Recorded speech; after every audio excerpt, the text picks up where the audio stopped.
हे दोस्तों, एक टाइम था जब मुझे मैजिशियन बनने का शौक था, क्योंकि मैजिक दिखने में बहुत ही कूल लगता था और उसे देखने के बाद लोगों के रिएक्शंस भी बहुत ऑसम रहते थे। सो मैंने मैजिक ट्रिक सीखना स्टार्ट किया। मैं यूट्यूब पे ट्यूटोरियल्स देख देख के मैजिक ट्रिक सीखने लग गया। फिर कुछ टाइम बाद मेरी कॉलेज में एक फेस्ट हुआ जिसमें डांस कंपटीशन भी था। उस कंपटीशन में डांसर्स को डांस करते देख के मुझे फिर डांस सीखने का भी शौक हुआ। सो मैंने फिर डांस सीखना भी स्टार्ट कर दिया। अब थोड़े टाइम बाद मैंने एक आदमी को बीट बॉक्सिंग करते हुए सुना। वो मुझे बहुत ही इंप्रेसिव लगा। सो मैंने डिसाइड किया कि मैं बीट बॉक्सिंग तो सीखूंगा ही। सो मैंने वो भी सीखना स्टार्ट कर दिया।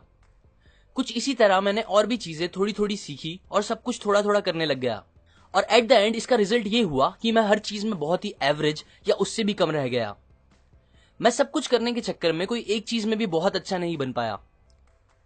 द वन थिंग बुक पढ़ने के बाद मुझे रियलाइज हुआ कि मैं चीजें कितनी गलत तरीके से कर रहा था और ज्यादातर लोग भी मेरी तरह यही गलती करते हैं। हम किसी एक चीज पर अपना पूरा फोकस, पूरी कंसंट्रेशन, पूरी मेहनत नहीं लगाते, बल्कि हमेशा एक से ज्यादा चीजें एक साथ करने की कोशिश करते हैं। ये one of the main reasons है जिसकी वजह से हम कभी एक्स्ट्राऑर्डिनरी नहीं बन पाते किसी भी चीज में। अगर आप थोड़ा गौर करो तो आपको पता चलेगा कि मोस्टली सारे सक्सेसफुल लोग सक्सेसफुल बने क्योंकि उन्होंने बस वो एक चीज पे फोकस किया और उसी पे पूरी मेहनत से काम करते रहे जब तक उस एक चीज ने उन्हें सक्सेसफुल नहीं बना दिया। एग्जाम्पल, सचिन तेंदुलकर के लिए वो एक चीज क्रिकेट थी, वॉरेन बफेट के लिए वो एक चीज इन्वेस्टिंग थी, मोहम्मद अली के लिए वो एक चीज बॉक्सिंग थी और रोनाल्डो के लिए वो एक चीज फुटबॉल थी। आज हम वॉरेन बफेट को as the most successful investor in the world जानते हैं क्योंकि उन्होंने इन्वेस्टिंग करने और सीखने के साथ साथ एक अच्छा एक्टर, एक रोनाल्डो जैसा फुटबॉल प्लेयर और मोहम्मद अली जैसा बॉक्सर सब एक साथ बनने का नहीं सोचा, बल्कि बस इन्वेस्टिंग पे ध्यान दिया और अपना पूरा फोकस उस पे ही रखा, जिसने उन्हें one of the richest man बना दिया। इसी तरह अगर आपको भी एक्स्ट्रा ऑर्डिनरी रिजल्ट चाहिए तो आप भी कोई एक चीज पे फोकस करो, ना कि 10 चीज पे। ज्यादातर लोग का फोकस बहुत ब्रॉड होता है, मतलब वो एक चीज से दूसरी चीज पे जाते रहते हैं या फिर बहुत सी चीजों पे एक साथ फोकस करने की कोशिश करते हैं, जिससे उनका फोकस पूरा डिवाइड हो जाता है और रिजल्ट्स नहीं मिलते।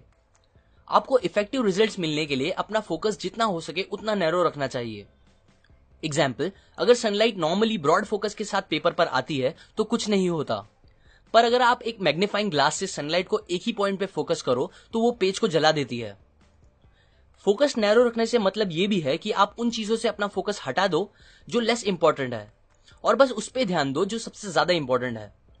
याद रखें, अगर आप 2 खरगोश को एक साथ पकड़ने की कोशिश करोगे तो किसी एक को भी नहीं पकड़ पाओगे। मल्टीटास्किंग इज अ लाई। इंसान मल्टीटास्क कर सकता है, ये एक झूठ है। मल्टीटास्किंग वर्ड आया है कंप्यूटर से जो एक काम से दूसरे काम में इतना जल्दी स्विच करते हैं कि हमें लगता है वो 2 काम एक साथ कर रहे हैं, पर एक्चुअल में वो भी मल्टीटास्किंग नहीं कर रहे। आप भी कोई 2 काम साथ में इफेक्टिवली नहीं कर सकते।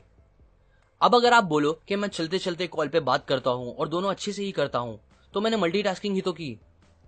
पर ऐसा नहीं है, क्योंकि जब आप 2 काम करने लगते हो तो आपका ब्रेन 2 में से एक काम को आपके फोरग्राउंड पे रखता है जिसपे आपका कॉन्सेंट्रेशन होता है और दूसरे काम को वो बैकग्राउंड में डाल देता है जिसपे आपका फोकस नहीं रहता।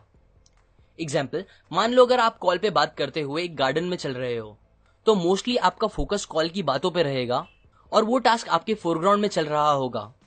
बट अगर फिर आपको एक रोड क्रॉस करना है जिसपे तेज गाड़ियां चल रही है तो आप श्योरली कॉल की बातों से अपना फोकस हटा के रोड पे ध्यान दोगे, अगर आपको आपकी जान प्यारी हो तो। Will power is limited. Will power को लेके गैरी केलर का एक फेमस कॉन्सेप्ट है जो ये बताता है कि हमारी विल पावर एक बैटरी जैसी होती है जो सुबह पूरी फुल होती है, पर काम करते करते रात होने तक वो पूरी खत्म हो जाती है। हम सबके साथ ऐसा बहुत बार होता है जब हम एक अच्छा सा प्लान बनाते हैं कि मैं कल ये काम सोने से पहले कैसे भी खत्म ही करूंगा। जैसे कि फॉर एग्जाम्पल, मैं कल से सुबह जल्दी उठूंगा, फिर मेडिटेशन करूंगा, फिर एक्सरसाइज करूंगा, फिर दूसरे इंपॉर्टेंट काम करूंगा, फिर शाम में गिटार सीखूंगा और फाइनली रात में अपने बिजनेस आइडिया पे काम करूंगा।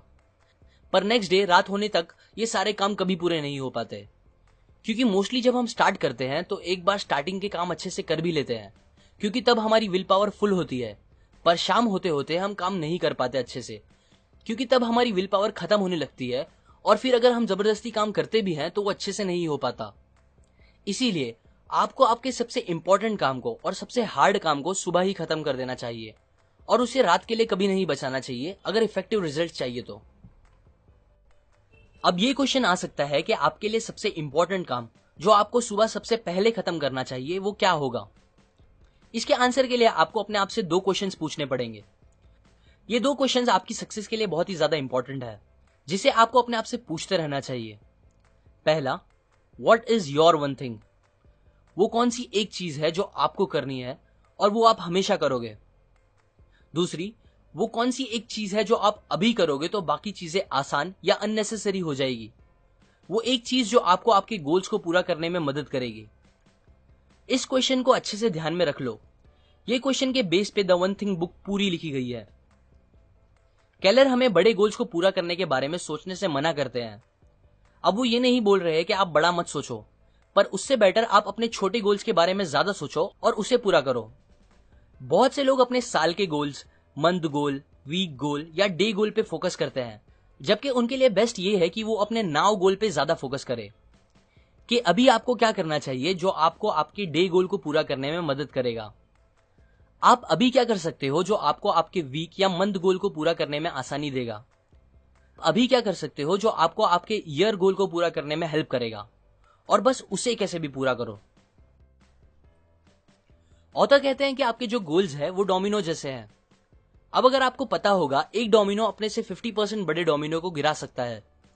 सो अगर आप एक 2 इंच का डोमिनो लोगे और उसके सीक्वेंस में उससे 50% बड़ा डोमिनो लगाओगे और उसके बाद उससे 50% बड़ा, और ऐसा करते रहोगे तो जो 23rd डोमिनो होगा वो एफिल टावर जितना बड़ा होगा, और जो 57th डोमिनो होगा वो इतना बड़ा होगा कि वो मून से अर्थ तक के डिस्टेंस को कवर कर लेगा। सो थियोरेटिकली अगर आप ऐसे डोमिनो अरेंज कर सकते हो तो फिर आप बस एक 2 इंच के डोमिनो को गिरा के इतना बड़ा डोमिनो गिरा सकते हो जो अर्थ से मून तक के डिस्टेंस को कवर कर सकता है। मान लो अब ये जो आखिरी डोमिनो है वो आपके लाइफ का सबसे बड़ा गोल है। अब अगर आप उसको डायरेक्टली गिराने की कोशिश करोगे तो वो नहीं गिरेगा। सो इसीलिए आपको सारे डोमिनोज यानी आपके जो गोल्स है वीकली, मंथली, ईयरली, उसे ऐसे सेट करना चाहिए कि जब आप अपने नाउ गोल्स को पूरा करते रहो तो वो एक डोमिनो इफेक्ट क्रिएट करे और आपके सारे गोल्स को एक के बाद एक पूरा करते रहे, और फाइनली वो आपके सबसे बड़े गोल को भी पूरा कर दे। सक्सेस सीक्वेंशियल होती है, ना कि साइमल्टेनियस। मतलब सक्सेस आपको स्टेप्स में मिलेगी एक के बाद एक, ना कि एक साथ एक ही बार में। सो अगर आपको अरबपति बनना है तो पहले करोड़पति बनने के गोल को पूरा करो, और उससे पहले लखपति बनने के बारे में सोचो और उस गोल को पूरा करो। और यही सबसे सही तरीका है लॉन्ग लास्टिंग सक्सेस पाने का। हमें ये गोल्स पूरा करने के लिए अपने दिन के एटलीस्ट 4 घंटे उस एक चीज को देना चाहिए। सो मान लो अगर आपके लिए वो वन थिंग चेस खेलना है तो आप अपने दिन के 4 घंटे उसके लिए साइड रखो।